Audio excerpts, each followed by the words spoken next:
Hello साथीहरू, स्वागत छ तपाईँहरूलाई मेरो अर्को भिडियोमा।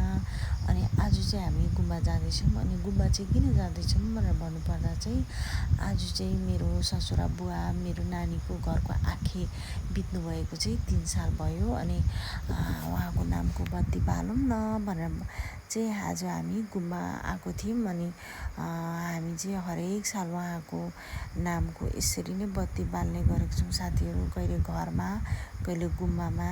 अनि योपल्ट चाहिँ गुम्बामै बत्ती बालौँ न, गुम्बामा सबै थोकको सुविधा हुन्छ भनेर हामी गुम्बामा आएको थियौँ साथीहरू।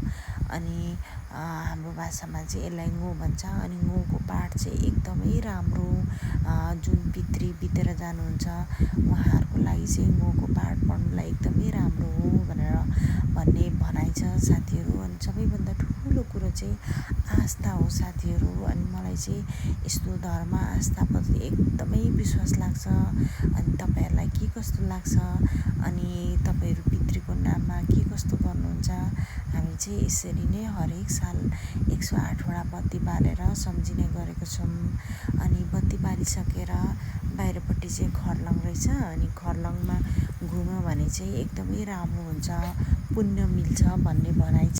त्यही भएर आमालाई म घुमाउँदै थिएँ साथीहरू। अनि हाम्रो आमाको चाहिँ घुँडा दुख्ने एकदमै बिरामी छ, कति दबाई पानी गर्दा पनि निको नहुने क्या साथीहरू।